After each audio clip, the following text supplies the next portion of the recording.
Senior citizens around the country complained to the Better Business Bureau and Medicare about a small Georgia company. Yeah, they complain that Devotion Medical in Fayetteville is sending them medical products they don't want and billing Medicare.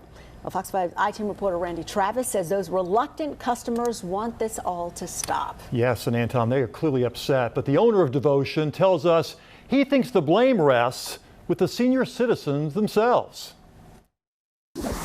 I don't know if you can see this. It's the knee brace. Yeah, I can see it. Okay, so there's two of those. From Grace, Idaho. This is a shoulder immobilizer sling.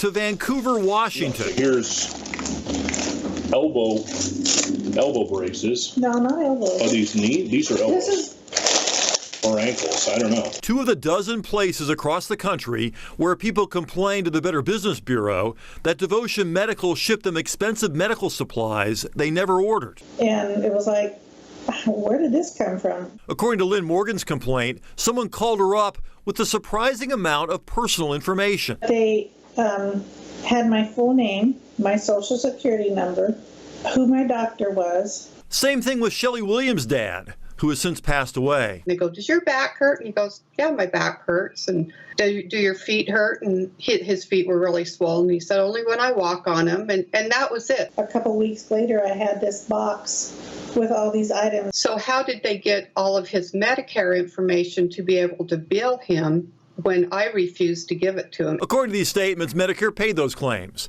But even more puzzling, each Devotion shipment lists a doctor who supposedly wrote the order for medical products. One licensed in Idaho, the other in Washington State. These people say they've never heard of those doctors. I mean, if I needed a medical supply brace, I could have just drove down the street to the local medical company. I wouldn't have needed to contact Atlanta, Georgia to get a shoulder brace. We were unable to reach either doctor. Medicare responded to Lynn Morgan's complaint of unsolicited and unwarranted receipt of orthotic products from Devotion by saying they are aware of this ongoing situation and we are working with our contractors and other stakeholders to address this matter. Medicare went on to offer general tips, including do not offer your personal information or accept anything over the phone. Devotion Medical operates behind this locked door in a strip shopping center along Highway 85. The supervisor answered our ring. Well, we're doing a story about your company. Which company is that? Oh, how many do you have? I work for one company. Devotion. Devotion Medical Supply. Yeah. But that didn't clear things up. Who is the boss? Can I close the door now? Why don't you tell me who's in charge here? Excuse me, can I close the door? Is it a secret who's in charge? Tell me who's in charge and we'll give him a call. Corporate records show the CEO of Devotion is Simon Orabor, seen here on his publicly available Facebook page. He also runs Durable Medical Supplies a few miles away. They weren't much help either. Hey, how are you? Hey, my name's Randy Travis with Fox 5 News. Take off the camera, please. I'm sorry? Take off the camera. I'm looking for Mr. Orabor. Take off the camera. 10 days later, Mr. Orabor called me from a blocked number to say all those sales calls came from an independent marketing company that he had hired. He wouldn't name the company, but insisted they were not cold calls. According to him, all those upset customers had opted in, most likely by clicking on a website ad looking for information about medical devices. He said family members often don't know what their elderly loved one might have ordered.